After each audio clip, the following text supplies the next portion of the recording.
entitled. They're not entitled. They're aware of their options. If you look at influencer marketing, there are millions. Well, some of them are entitled. But I don't agree with that statement. Well, some of them know their options, though. He's right. But some of them are entitled, yeah. Yes, well, yeah. All things being equal. Yes. Okay. The reason I wanted to talk about this particular thing is because in the world of younger people, even older people, even me right now, there's so many more options that are obviously available to people than ever before in the existence of humanity, as far as I can tell. You know, I mean, I don't know, maybe the Mayans had something back in the day, but it's not written down anywhere, so I'm not sure that that's... Well, it's true. I mean, I was just talking to my cousin yesterday, actually. She has 2 part-time remote jobs instead of just one. Right.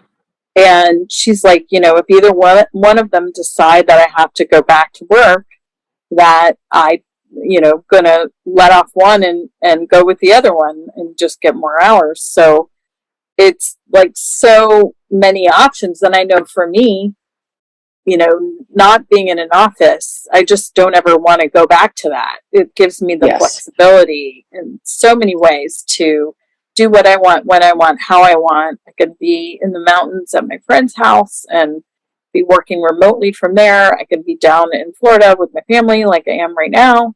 I can, you know, go on an actual vacation and work during the week and take a day or 2 off of that week and still have, you know, plenty of free time for that vacation while I'm there. So it's really, really flexible, and people are moving where they want to go. They're not anchored to this company anymore. And it's giving everybody a free, you know, free homestead capability, so to speak. Yeah, just freedom in general. So I have a coworker who's moving to Hawaii. Yeah. Just because him and his wife went for their honeymoon there, and they always wanted to do it, and now they're doing it with 2 small kids, and they're like, now's the time. We're going to do it. So they're moving there, and I said, well, what about the hours, you know? And he said, well, yeah, I'm going to have to wake up at 4 a.m, but... Yeah, but you're waking up at 4 a.m. in Maui. Yeah. I mean, I don't mean to be mean, but there's a massive difference. Where you want to be. Yeah, exactly. Exactly. Where you want your children to... North Carolina? Yeah. Maui. Exactly. So I just, I don't think that the workforce is going to allow that to, you know, come back to fruition. I know there are some people that like going into an office, though. Some people that are social, that, you know, have too many kids at home and don't want to be at home, or, you know, whatever the circumstance. But in that case, it is our options, like WeWork, really the right option, you know?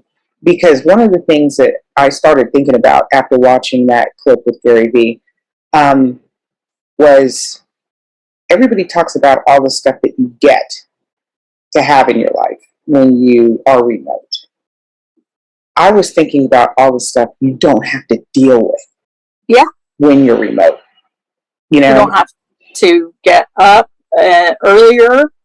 And even if you do, you know, you're not, and you don't have to get all dressed and presentable. You don't have, I mean, for the most part, somewhat. Don't have to have Zoom presentable, but you know what I mean? You don't your have socks to don't do have to match. Right. And, you know, we've seen all those clips of people with their underwear on. Yes. But, you know, you don't have to be in traffic and waste all that time, and all that time can go back to either doing stuff that you need to get done or doing stuff for the company itself. I think they're actually getting more than less, and with less liability, right? So they don't have as much liability in the fact that somebody could slip and fall, or whatever. Just the infrastructure cost alone. I mean, Yeah.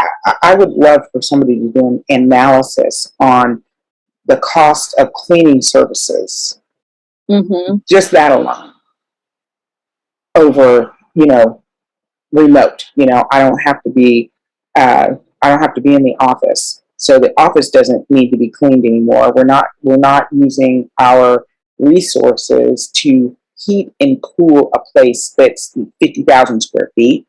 Yeah.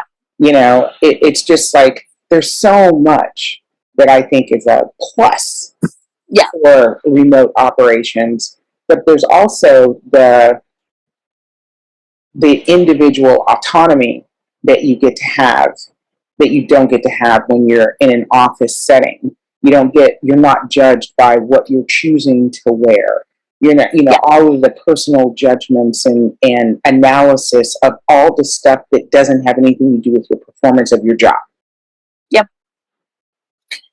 Yeah, and being there and having someone look over your shoulder while you're doing that. I mean, if you're in that kind of a situation, that's an hourly kind of attitude, not a salary. So, it just shouldn't be that way.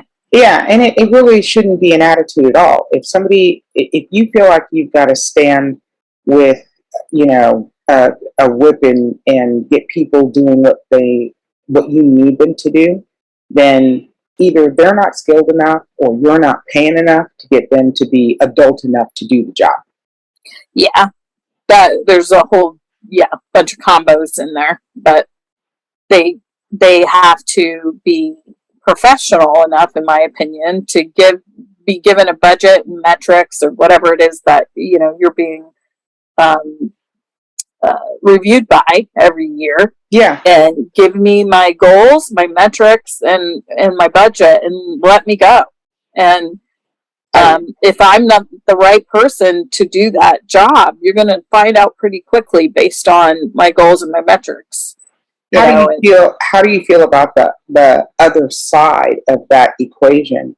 Because one of the things that I learned in the corporate arena was, very often, the people who were analyzing your skill set didn't know what they should be analyzing until they decided the percentage raise that you were going to get, and then they made your performance match that number. Yeah. We're going to, we can afford to give 2% raises across the board. So everybody's performance now needs to manage itself down to a 2% level. Right. Well, that's just a poor plan. But it's typical. Yeah, no, I understand. You have to be your own advocate in your review to say, hey, here's all the things that I did over and above. I've also seen people try to get raises that haven't gone over and above, and they feel like just because of their existence, they should be getting more than the 2% that's across the board, right? So no, yeah, and I mean, those people, I think, fall out on their own. It's just one of those things. It's like when you're rinsing a canister of strawberries, the rotten ones are going to be on the bottom. Yeah, it is what it is. So if you're an employee who really is trying your best to get over on your company, that's going to show up. Oh yeah, no questions asked.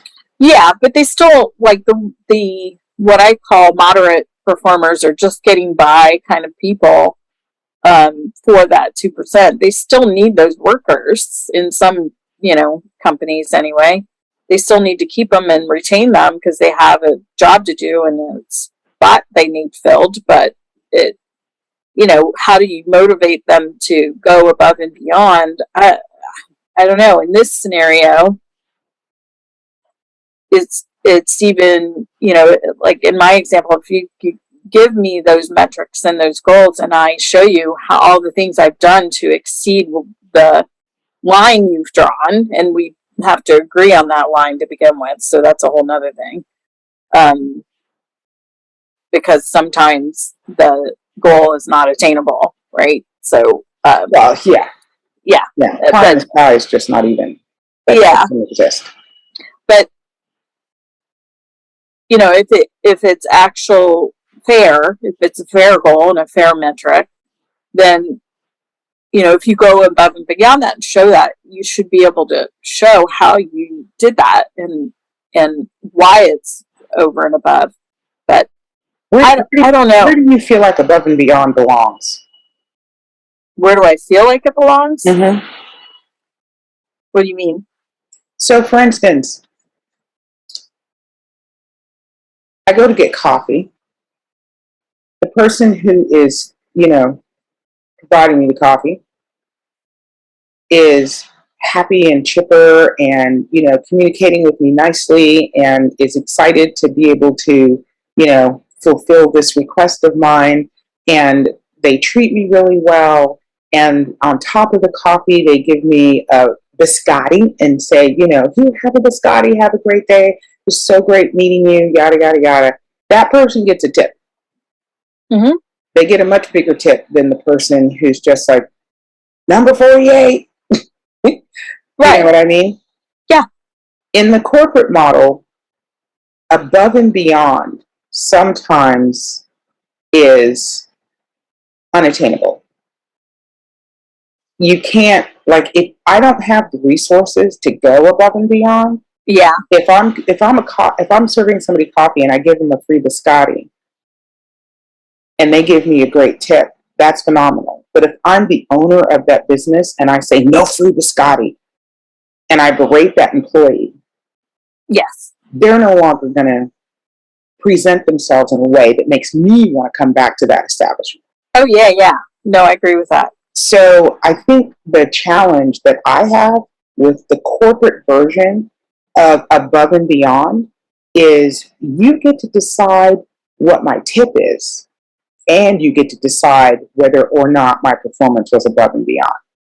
And if I think it's above your expectations, I have to convince you. Yeah. I'm with you. I'm actually living that. Yeah, no, it's frustrating because there's things I want to do in my current position that I'm being, you know, restricted from doing. And I know it will get us to the goal that the two, you know, main heading goals that we want for this year. And I know it will get us there, and they're stopping me from doing that. And I think it's various reasons. It's not just budget, but it's, you know, fear and some other things and lack of confidence, I think, in what we can provide to keep it going, you know, if I want to start this engine. So, you know, I'm definitely going to be bringing it up, you know, at the end of the year if we don't make our goal, because I'm going to say, here's what I suggested we do.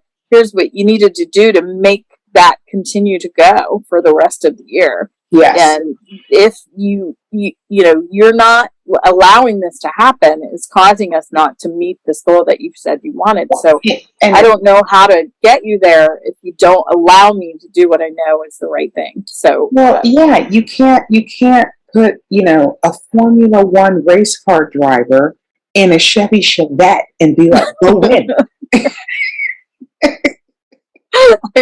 Going as fast as I can. Yeah.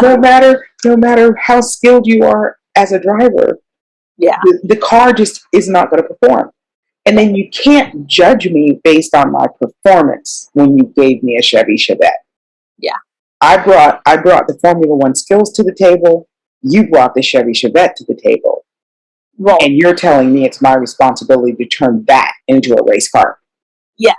And but they can and they will. You know they will. So this is exactly why I think the Great Resignation is the Great Resignation. I think that's exactly why people are saying, I don't want to play that game anymore.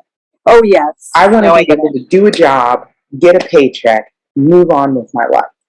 I don't. Well, and I think, to Gary's Beats clip that he was saying, you know, they realized that they could kill themselves, like what we're talking about, and try to get that, you know, get to those goals and get the, you know, accolades that they know they deserve, or they could do it themselves by creating their own, businesses that now are making double of what they could in a regular job. So I think, yeah, and if I'm going to get paid $100,000 a year to do a job, and I'm going to be berated 90% of the time, and I have to go through a review, and I have to be judged, and I have to analyze, and so on and so on and so on, or I could wash truck windows and make 120 grand on my own.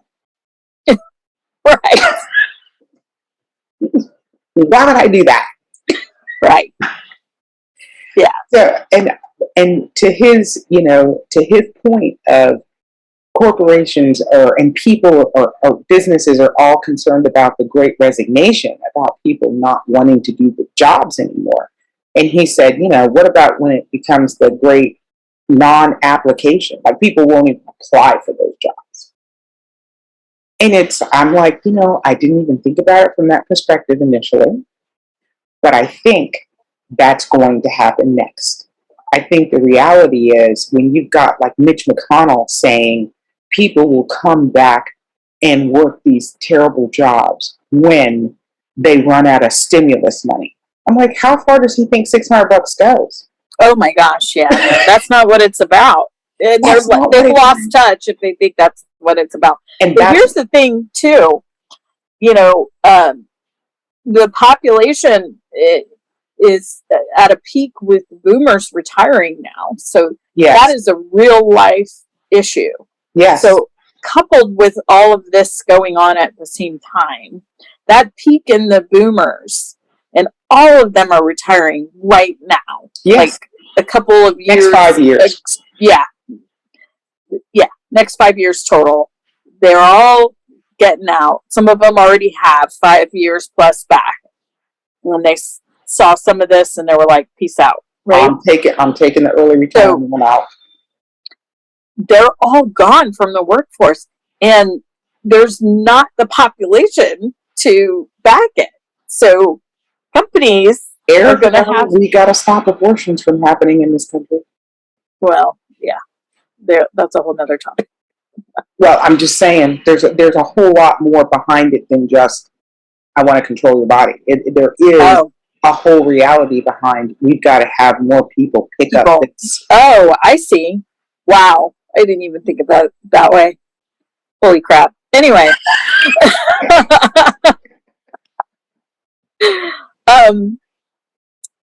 So then, what's going to happen? The corporate model has to shift. I mean, it has to. It has to. It has to. It has to. I mean, it's already starting, but I think it's going to shift some more because of what we're saying. Like, people aren't going back. They don't want to be tied to a location or tied to a desk or tied to unattainable, bonus or raise a year. And they are trying to break out to do it themselves and watch out, when people get their own plans going. And the reality is that companies are not going to have a choice but to deal with where people are going to be, because the knowledge base is going away. You are not going to have the ability to access all of that, information that was once there. Yeah, that's happening for my mom. She's a cardiac nurse and she's retired, and now all they want her to do is come back like once a week or once every couple of weeks to come back and train people because the knowledge is gone. And she's a boomer. Exactly. So, and all of them are like, oh my God, what are we going to do without you? Because you're the one we go to that knows all the answers. What are the businesses going to do when they understand as a business that now the individual understands this is worth $250,000?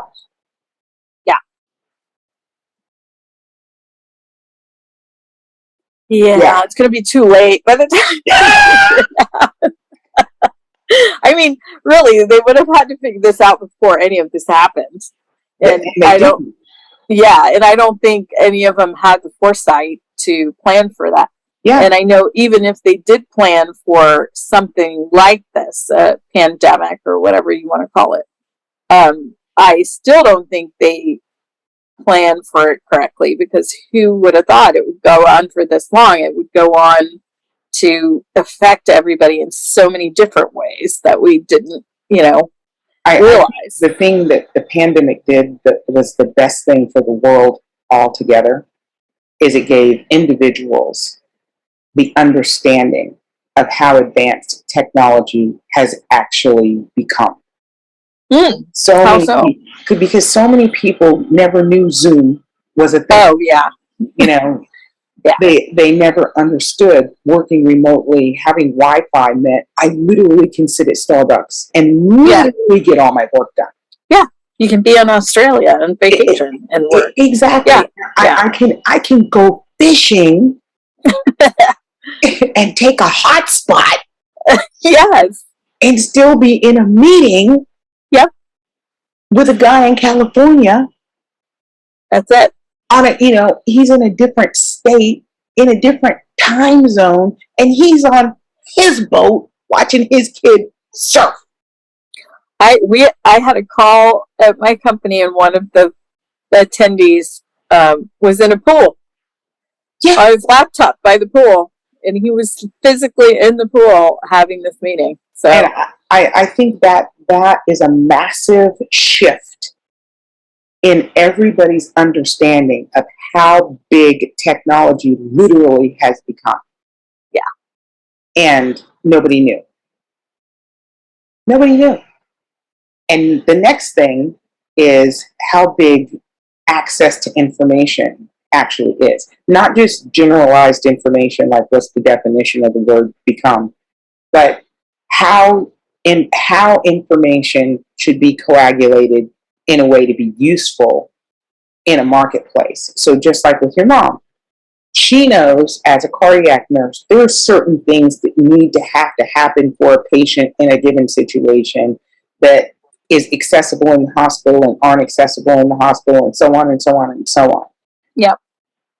So much of the hospital or so much of her department has been dependent on her access to that knowledge that they never saw. We don't know how to do what she does. Oh, yeah.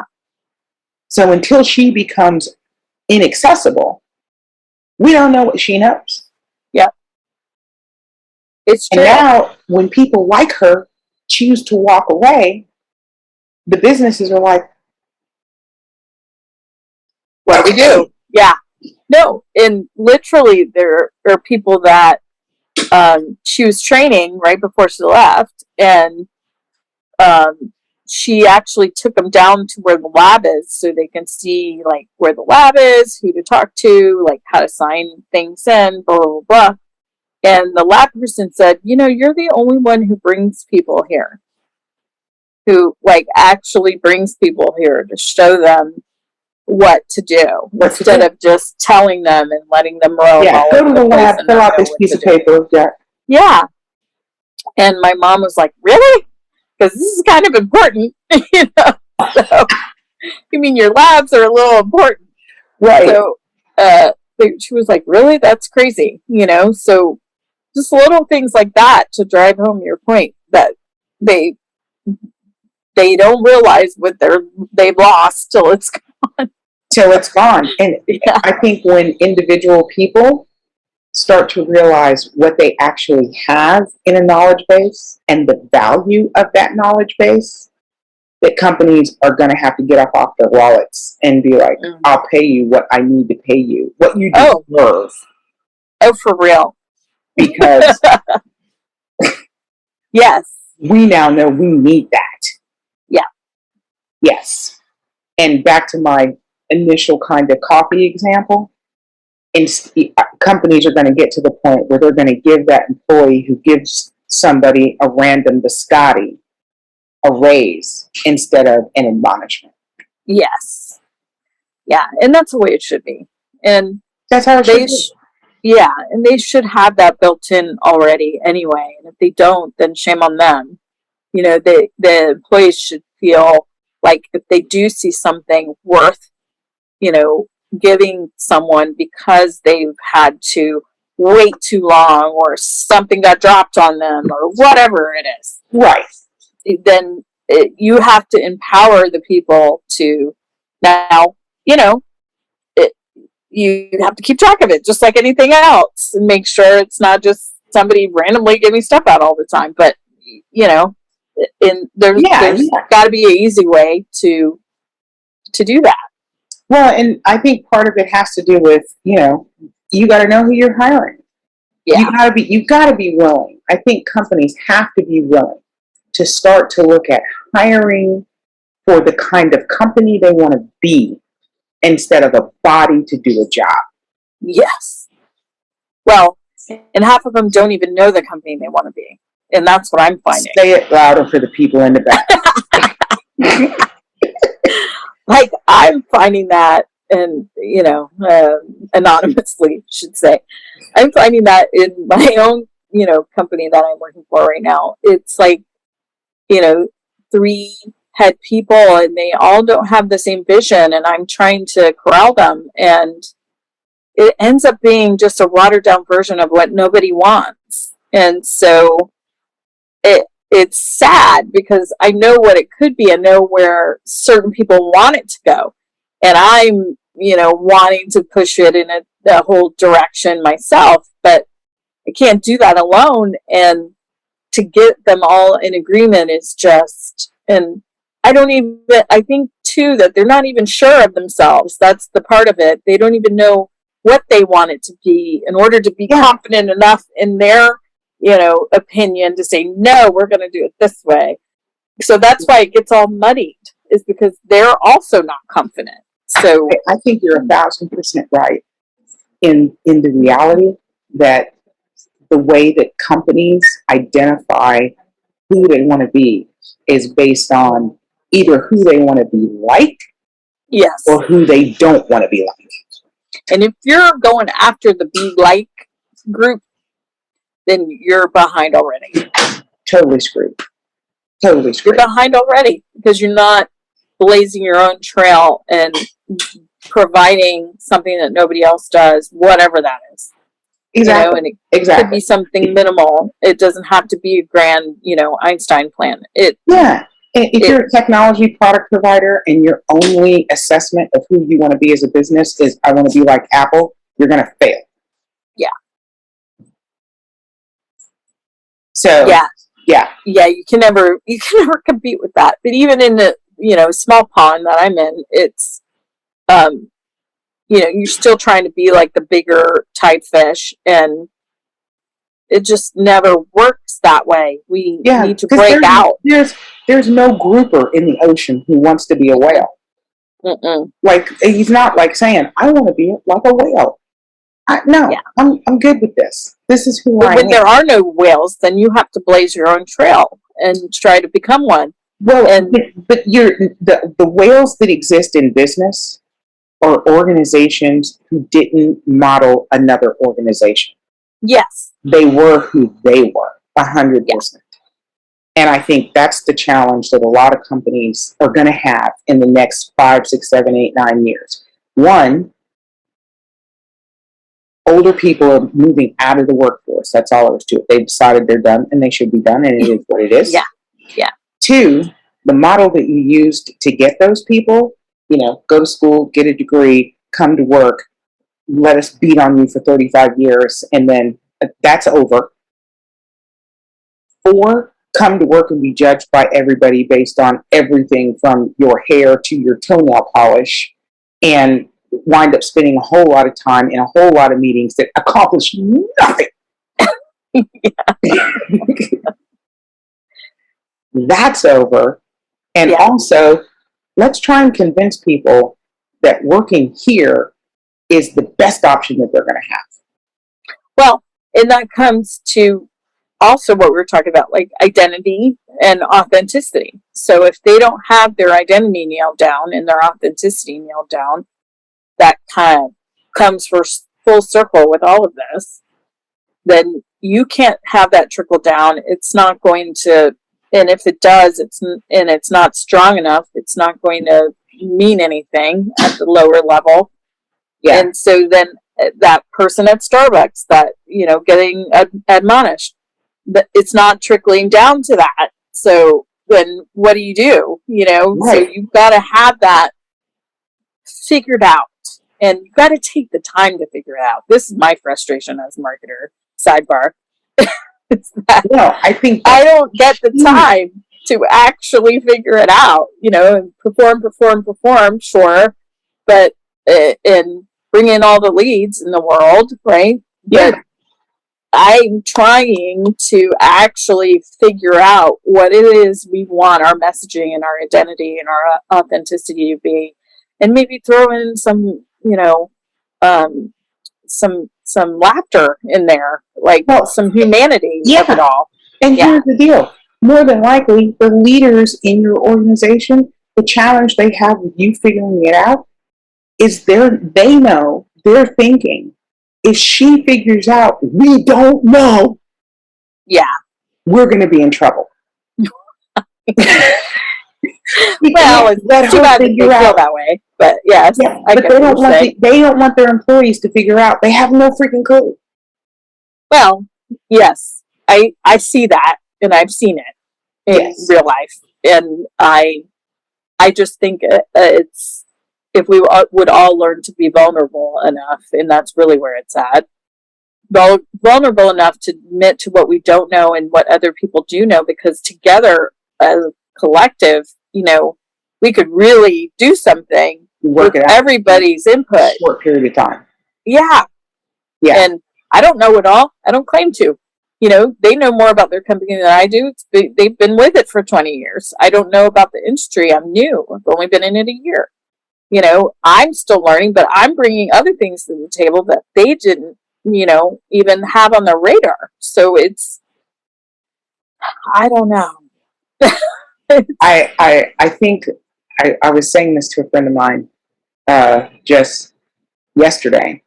I said to her, the challenge that I think people have in all relationships, business relationships, personal relationships, love relationships, the whole 9 yards, is we're unwilling to tell each other the hard truth. Oh, we're so over concerned with discomfort. Yes.